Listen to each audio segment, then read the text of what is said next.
లలితాదేవి యొక్క చరిత్ర ఓ 10-15 నిమిషాల్లో చెప్పుకుందాం. ఈ మానీయులు పెద్దలు చెప్పారు, బాగానే ఉన్నది. అయితే ఈ లలితాదేవి సహస్రనామాలు చాలామంది చదువుతారు, పారాయణం చేస్తారు.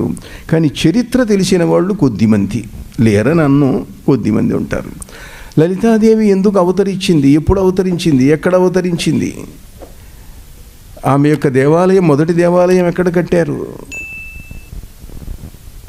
పరమేశ్వరి అయినటువంటి సతీదేవి ఆమె దక్షయజ్ఞంలో ఆత్మత్యాగం చేసింది.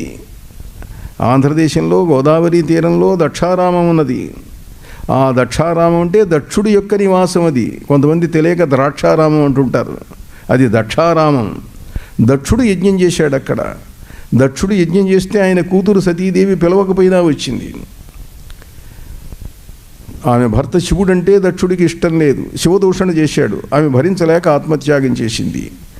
ఆ ప్రాణత్యాగం చేసిందన్న వార్త విని శివుడు క్రోధోద్రేకంతో వీరభద్రుడిని పంపించాడు. వీరభద్రుడు వచ్చి దక్షాధ్వర ధ్వంసం చేశాడు. తర్వాత శివుడు వచ్చాడు. పడిపోయిన తన భార్య శరీరాన్ని చూసి దాన్ని పట్టుకొని దుఃఖంతో, బాధతో, క్రోధంతో ఆయన తాండవం చేయటం మొదలుపెట్టాడు. లోకాలన్నీ కల్లోలితమైపోతున్నాయి. అందరూ విష్ణుమూర్తిని ప్రార్థిస్తే విష్ణుమూర్తి వచ్చి చక్రాన్ని ప్రయోగించి ఆ సతీదేవి శరీరాన్ని ఖండములు చేశాడు. ఆ ఖండములు పడిన చోట్లే శక్తిపీఠాలైనాయి. పెద్ద ముక్కలు 18 పడ్డ చోట్లు 18 శక్తిపీఠాలు, 18 మహాశక్తిపీఠాలు. వారాణస్యాం విశాలాక్షి, గయాయాం సర్వమంగళ, శ్రీశైలే భ్రమరాంబిక, దక్షారామం మాణిక్యాంబ, శ్రీశైలం భ్రమరాంబ, అలంపురే జోగులాంబ. ఆంధ్రదేశంలోనే పీఠాలు ఉన్నాయి అమ్మవారి యొక్క 18 శక్తి పీఠాలు. అట్లా 18 మహాపీఠాలు. ఇవి కాక ఇంకా సతీదేవి యొక్క చిన్న చిన్న శరీర భాగాలు పడ్డ చోట్లు ఉన్నాయి. అన్నీ కలిపో 52 పీఠాలేమో అయినాయి. అందులో ప్రయాగే లలితాంబిక, ప్రయాగలో పడినటువంటి సతీదేవి శరీరఖండం పడిన చోటు, అక్కడ లలితాదేవి వెలిసింది. కనుక సృష్టిలో మొదటి ఆలయం ఎక్కడున్నది? లలితాదేవిది ప్రయాగలో ఉన్నది. ప్రయాగే లలితాంబిక. మీలో చాలామంది కాశీ వెళ్ళి ఉంటారు. కాశీలో కూడా లలితా ఘాట్ ఉన్నది. మంచి అద్భుతమైనటువంటి లలితాదేవి యొక్క ఆలయం ఉంటుంది అక్కడ. అయితే లలిత కొంచెం తీవ్రంగా ఉంటుంది అక్కడ. లలితాదేవి ఎందుకు అవతరించవలసి వచ్చింది? సతీదేవి శరీరాన్ని విడిచిపెట్టింది. ఆమె హిమవంతుని యొక్క కూతురుగా పుట్టింది పార్వతీదేవి. పార్వతీదేవి పెరిగి పెద్దదవుతున్నది. సతీ వియోగంతో ఉన్నటువంటి పరమేశ్వరుడు హిమాలయాలలో ఒకచోట ఒక ఆశ్రమాన్ని ఏర్పరచుకున్నాడు. శివాశ్రమం, స్థాణ్వాశ్రమం. అక్కడ ఆయన ధ్యానం చేసుకుంటున్నాడు. ప్రమధులందరూ, నందీశ్వరుడు, భృంగీశ్వరుడు, వీళ్ళందరూ కూడా జాగ్రత్తగా కాపలాగాస్తున్నారు. ఈ పిల్ల పెరిగి పెద్దదవుతుంటే హిమవంతుడు ఒకరోజు వెళ్ళి ఆయన ప్రార్థించాడు. అయ్యా, నా అదృష్టవశాన నా రాజ్యంలో మీరున్నారు, నన్ను అనుగ్రహిస్తున్నారు. మా అమ్మాయి పెరిగి పెద్దదయింది ఉన్నది, మీకు సేవ చేసుకోవడానికి అనుమతించండి. రోజు ఏదో పాలు, పండ్లు, పూలు తీసుకొచ్చి మీకు ఇస్తుంది అంటే శివుడు కొంచెం ఆబ్లిగేషన్ ఫీల్ అయినాడు. మరి వాళ్ళ రాజ్యంలో ఉంటున్నాడుగా శివుడు, అందుకని సరేలే అన్నాడు. ఆమె రోజు ఏదో కానుకలు తీసుకొచ్చి ఇచ్చేది, పాలు అవి కూడా. మధ్యాహ్నం పూట పొద్దున ధ్యానానికి కూర్చుండేవాడు, మధ్యాహ్నం కాసేపు లేచేవాడు, సాయంకాలం కాస్త విశ్రాంతి తీసుకొని సాయంకాలం పూట అక్కడ మర్రి చెట్టు కింద కూర్చుండేవాడు శివుడు. వటవృక్షతరోర్మూలే వృద్ధ శిష్యా గురుర్యువా, గురోస్తు మౌనం వ్యాఖ్యానం శిష్యాస్తు చిన్న సంశయా. యవ్వనంలో ఉన్నాడు, ఆయనకు ముసలితనం రాదు పరమేశ్వరుడికి, పరమశివుడికి. మర్రి చెట్టు కింద కూర్చుండేవాడు. వృద్ధులైనటువంటి యోగులందరూ, మహర్షులందరూ వచ్చేవాళ్ళు, వాళ్ళందరూ కూర్చుండేవాళ్ళు. వాళ్ళకేవో సందేహాలు ఉండేవి, సందేహాలు మనస్సులో అనుకుండేవాళ్ళు. ఆయన చూసేవాళ్ళు, ఆయన వాళ్ళని చూసేవాడు. ఆ చూపులోనే సందేహం తీరిపోయేది. శిష్యాస్తు చిన్న సంశయా, చిన్న సంశయాలన్నీ పోయినాయి. అలా ఉంటుంటే పార్వతీదేవి శివుణ్ణి పెళ్లి చేసుకోవాలే, ఇది దేవతల కోరిక. ఎందుకు దేవతలు అలా కోరుతున్నారు అంటే, తారకుడు అనేటువంటి ఒక రాక్షసుడు తీవ్రమైన తపస్సు చేశాడు. బ్రహ్మదేవుడు సాక్షాత్కరించాడు. నీకేం కావాలన్నాడు. నాకు చావు లేకుండా అమరత్వం కావాలి అన్నాడు. అది ఇవ్వటానికి వీల్లేదు, అదొక్కటి తప్ప ఇంకేదైనా కోరుకో అన్నాడు. అట్లా అయ్యేటైతే శివుడు పెళ్లి భార్య మరణించింది. శివుడు అంత తొందరగా మళ్ళీ పెళ్ళి ఏం చేసుకోడు. ఆయన మంచివాడు, భార్య మరణిస్తే మళ్ళీ పెళ్లి చేసుకుంటాడా? చేసుకోడు. కనుక నాకు మరణం అంటూ సంభవిస్తే శివుని యొక్క కుమారుడి వల్ల మాత్రమే కలగాలి, ఇతరులెవరి వల్ల కాకూడదు అని కోరుకున్నాడు. బ్రహ్మదేవుడు తథాస్తు అన్నాడు, వెళ్ళిపోయినాడు. ఇప్పుడు శివుడికి సంతానం కలగాలి, వాడిని చంపాలనంటే వాడేమో దుర్మార్గుడు, అందరినీ బాధిస్తున్నాడు. శివుడికి సంతానం కలగాలంటే భార్య ఉండాలి. భార్య ఎవరిని పడితే వాళ్ళని ఎట్ట చేసుకుంటాడు? సతీదేవి పార్వతిగా పుట్టింది. సతీదేవి ఆయన భార్య. దుర్గాదేవి పరమేశ్వరి, జగన్మాత, దుర్గా, దక్షుడి కూతురు సతీదేవిగా పుట్టింది. ఆమె పార్వతిగా పుట్టింది ఇప్పుడు. కనుక పార్వతీ పరమేశ్వర శివుల యొక్క పెళ్లి జరగాలి. శివుడేమో ఏం పెళ్లి చేసుకునేటట్టు లేడు. శివునికి పార్వతి మీద కోరిక కలిగేటట్లు చెయ్యాలి అని దేవేంద్రుడు సభ తీర్చి మన్మధుడిని పిలిచి, ఈ పని చేసి పెట్టవయ్యా అన్నాడు. తప్పకుండా చేస్తానన్నాడు మన్మధుడు అహంకారంతో. కానీ వచ్చాడు. అక్కడంతా ప్రకృతి అంతా కూడా వసంత ఋతువు వచ్చేట్టు చేశాడు. వాతావరణం అంతా చాలా ఆహ్లాదకరంగా ఉన్నది. పార్వతీదేవి వచ్చింది. వచ్చి నందీశ్వరుని అడిగింది, స్వామివారికి నేను కానుకలు తీసుకొచ్చాను, ఇవ్వచ్చునా నందీశ్వర అంటే. అమ్మా, నీకు అడ్డమే ఉంది తల్లి, వెళ్ళివ్వు అన్నాడు. ఆమె లోపలికి వెళ్ళింది. శివుడు లేచి నిల్చొని ఉన్నాడు. స్వామి, మీకు కానుకలు తెచ్చాను, ఇగో పండ్లు, ఇగో పూలు అంటూ అందిస్తున్నది. అదే సమయంలో మన్మథుడు విల్లెక్కు పెట్టాడు. పుష్పబాణుడు ఆయన. అరవిందం అశోకంచ చూతంచ నవమల్లిక నీలోత్పలంచ పంచైతే పంచబాణస్య సాయకాహ. పద్మము, కలువ ఇవన్నీ ఆయన పుష్ప బాణాలవి. ఇంకా వెయ్యలే. ఆ ఎక్కు పెట్టేసరికే శివుడి మనస్సు కదిలిపోయింది, చంచలమైంది. ఆమె పళ్ళెం ఇస్తున్నది, పూలవి పెట్టిన పళ్ళెం ఇస్తుండేటప్పటికి ఆ పళ్ళాన్ని తీసుకుంటున్న మిషతో కొంచెం చేతులు తాకాడు. అట్లా తాకాడు, పట్టుకున్నాడు. ఆమె సిగ్గుపడిపోయింది. సిగ్గుపడి, స్వామి, మీకోసం ఇవాళ తామర గింజలు తీసి ఎండబెట్టి మాలికగా తయారు చేసి తీసుకొచ్చాను, ఈ మాలిక మీకు జపానికి ఉపయోగించుకోండి అని అన్నది. తామర గింజలు మాల అనేసరికి ఆయనకు వెంటనే స్ఫురణ వచ్చేసింది. ఇదేమిరా ఇది, నా మనస్సు ఇలా చలించింది.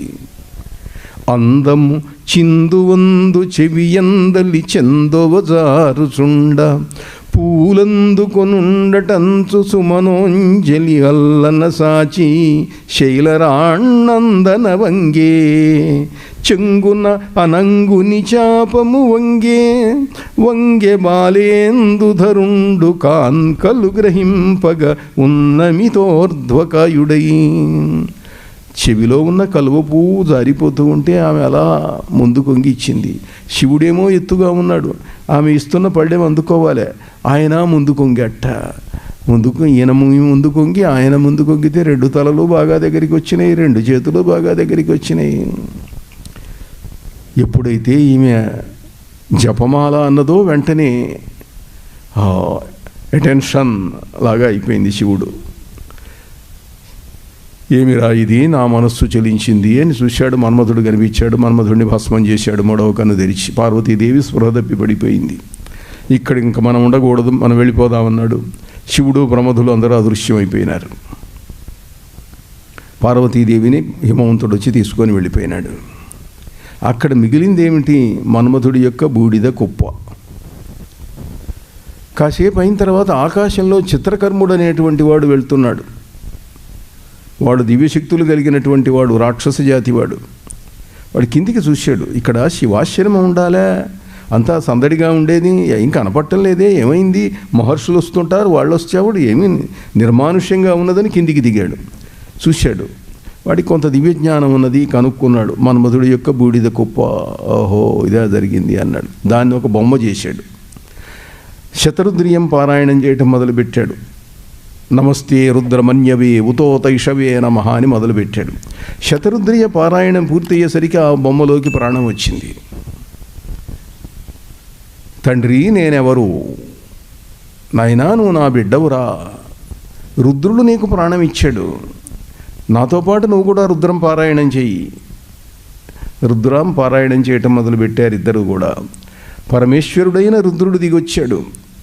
ఈ రుద్రుడు వేరు, ఇందాకటి దాకా తపస్సు చేస్తున్నాడని చెప్పిన శివుడు వేరు. ఈ శివుని కంటే ఆ రుద్రుడు గొప్పవాడు. ఆయన ఈ బ్రహ్మాండానికి అవతల ఉంటాడు. ఆ రుద్రుడు అతడు వచ్చాడు.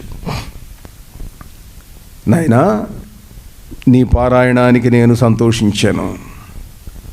నీకు జన్మాంతర సంస్కారం ఉన్నది, ఎంతో పుణ్యం చేసిన వాడివి. నీ పారాయణానికి సంతోషించి నీకు వరం ఇస్తున్నాను. నీవు అజేయుడివి. ఈ బ్రహ్మాండంలో ఉన్నవాళ్ళు ఎవరూ నిన్నేమీ చెయ్యలేరు, నిన్నెవరూ జయించలేరు, నీకెవరూ ఎదురు నిలబడలేరు. 60,000 సంవత్సరముల పాటు నువ్వు ఈ లోకములను పరిపాలించు, ఈ బ్రహ్మాండాన్ని అని వరం ఇచ్చాడు. అదృశ్యమే వెళ్ళిపోయినాడు రుద్రుడు. బ్రహ్మదేవుడు వచ్చాడు. ఎంత అదృష్టవంతుడివిరా నువ్వు, భండ భండ భండ అన్నాడు. భండ అంటే సంస్కృతంలో శాబాష్, భేష్ అని అర్థం. బ్రహ్మదేవుడంతటి వాడు భండ అనటం వల్ల వాడికి భండాసురుడు అన్న పేరు వచ్చింది. వాడు రాక్షస చక్రవర్తి అయినాడు. కొత్తగా ఒక రాజధాని నిర్మించుకున్నారు. ఎక్కడ? ఈ సంఘటన జరిగిందంతా హిమాలయాలలో, హిమాలయ పర్వతాలలో మన్మథ దహనము ఇవన్నీ జరిగింది. పార్వతీదేవి కథ అంతా కూడా.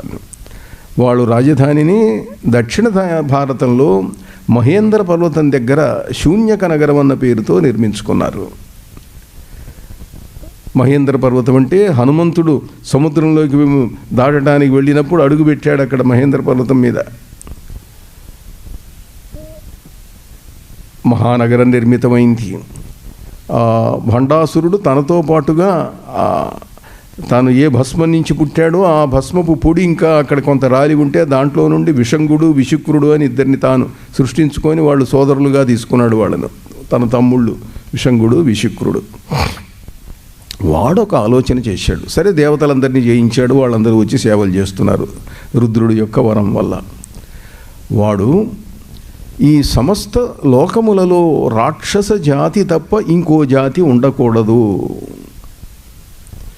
దేవజాతులు, మానవ జాతులు, విద్యాధరులు, గంధర్వులు ఎవడు ఏ జాతి ఉండకూడదు. మన ఒక్క జాతి మాత్రమే ఉండాలి. అందరినీ చంపాలి. ఎట్లా చంపుతాం? అందరూ వచ్చి కాళ్ళ మీద పడ్డారు. శరణాగతులైన వాళ్ళను చంపటం న్యాయం కాదు. మరి ఎట్లా చంపకుండా? ఇంద్రుడు ఉన్నాడు, చంద్రుడు ఉన్నాడు, వీళ్ళందరూ ఉన్నారు. అంటే వీళ్ళందరికీ ఇవాళ కాకపోతే రేపైనా చావు రాసి పెట్టి ఉన్నది కదా. 1000 ఏళ్ళు కాకపోతే 10,000 ఏళ్ళు, 10,000 ఏళ్ళు కాకపోతే 20,000 ఏళ్ళు మరణించక తప్పదు.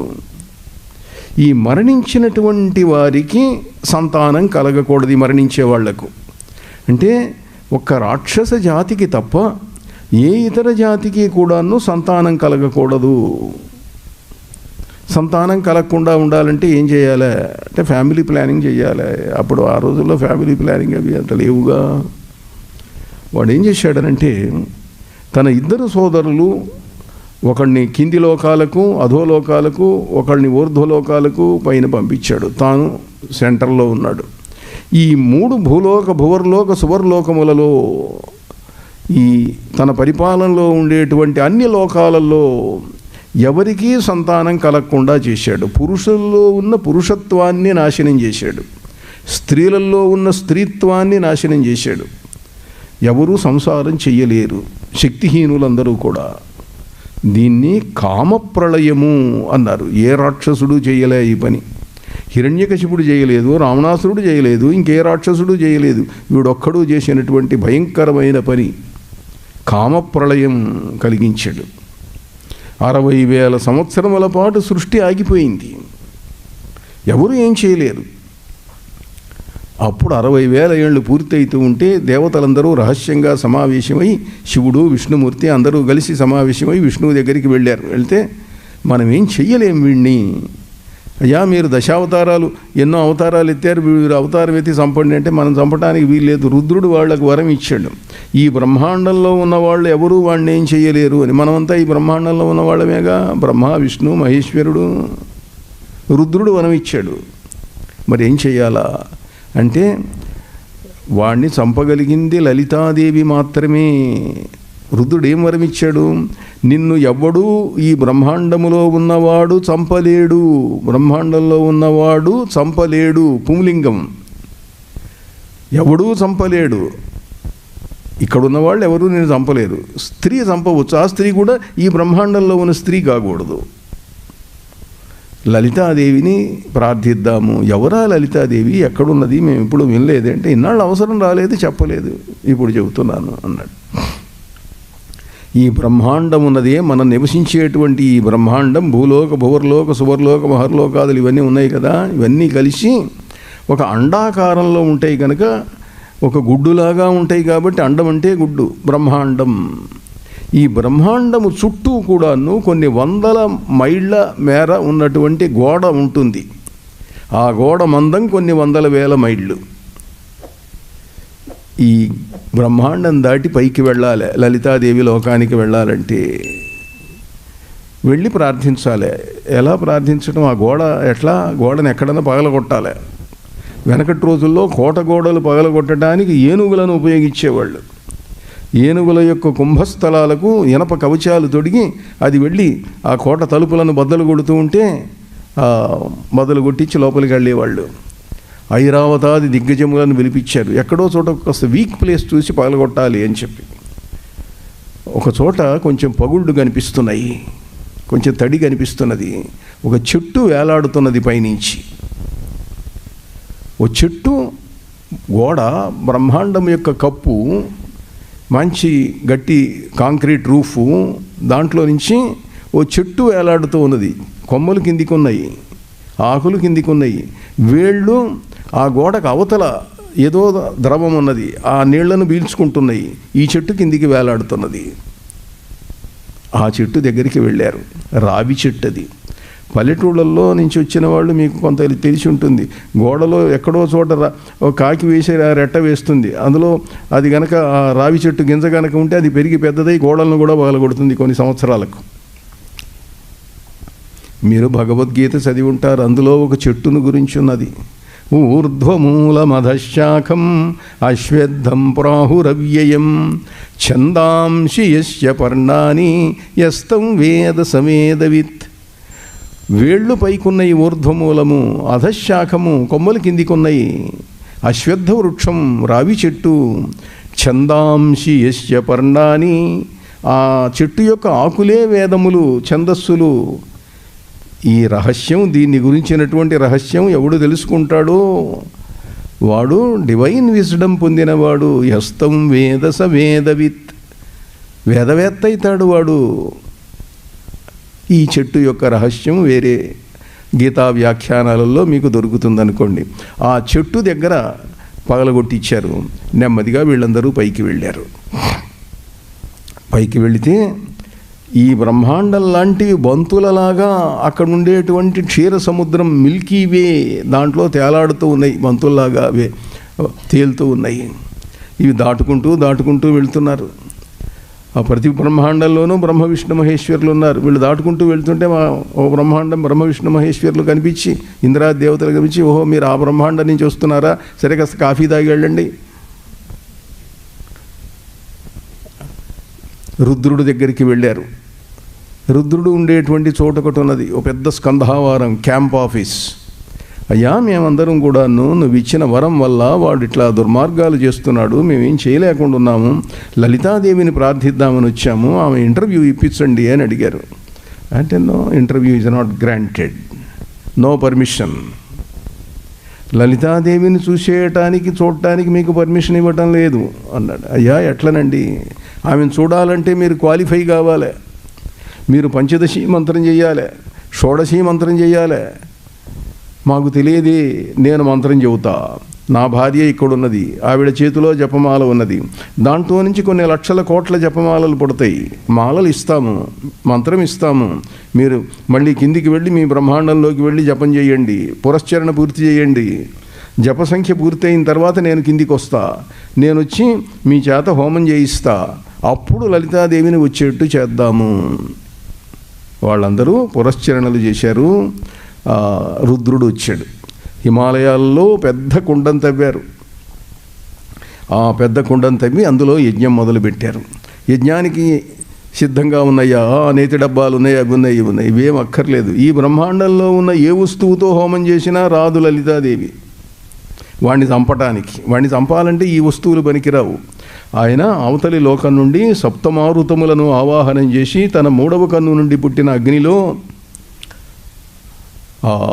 మంటను సృష్టించాడు. హోమాగ్నిని సృష్టించాడు. దాంట్లో యజ్ఞం చేశారు. దేవతలందరినీ మీ శరీర భాగములు ఖండించి ఆహుతులు వేయండి అన్నాడు. అలా వేశారు. పరమేశ్వరి లలితాదేవి ఆవిర్భవించింది.